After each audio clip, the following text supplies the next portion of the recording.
फकीर बेड़ी बेड़ी को मूड आए थुक थई लानत बच्चा यार बीड़ी पीण जो टाइम है धंधे जो टाइम है धंधे जो टाइम है ग्राहक पे अचन होशियारी अचन वे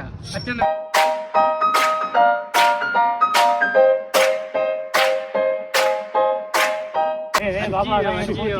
मुर्शिद अचियो बाबा अंधो आए इनके सुजे कोंदो को मसलो कोने बच्चा कदे अंधो थियो आए 2-3 साल न कोई थी अंधो को मसलो कोने असां अचन भलन जो अखियों कढे जडियो ही त मामूली अंधो केस है ही असां मिनट में हल कंदा आवा तोरो वेजो थी फकीर के ये बा कुछ नजर अचे तो या सब कुछ सही नजर अचे पियो हां उसका वही गडी जी मेहरबानी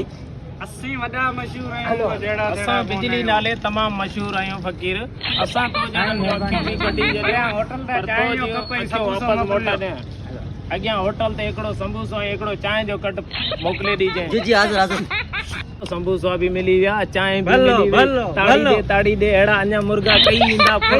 अड़े पंजू मुछू जी जी बाबा साईं अज पांजे अथा केर न केर बीमार मरण ला जरूर इंदो छो जो अज खीणन में मुके असर घट पियो लगे तो अज केर न केर मरण ला इंदो जरूर इंदो मुछ के ता दे थोरो मुछ के ता दे पंजू थोरो मुछन के वटंदो वंती गिराक मसरूफ ते अचन पे होशियारी वट पंज महाराज यार मुझे दिल में सूर आ साईं बाबा साईं एट वठी ना लो बहुते निसुना छालो चे बाबा साईं दिल में सूर है तो थे दादा मुझे दिल में सूर है मरा ना बाबा सिद्धो दी सम वाला केड़ी बीमारी आए तो के बाबा टेडी जा मुझे दिल में सूर है बाबा एकलो मिल बाबा तो कोना अरे इनके सिद्धो करी सुमार तू इनके सिद्धो करी सुमार अरे एकलो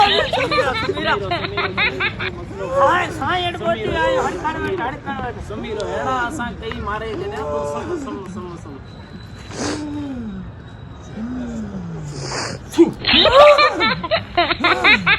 दिस भला आयो है फर्क छोकरे में दिस भला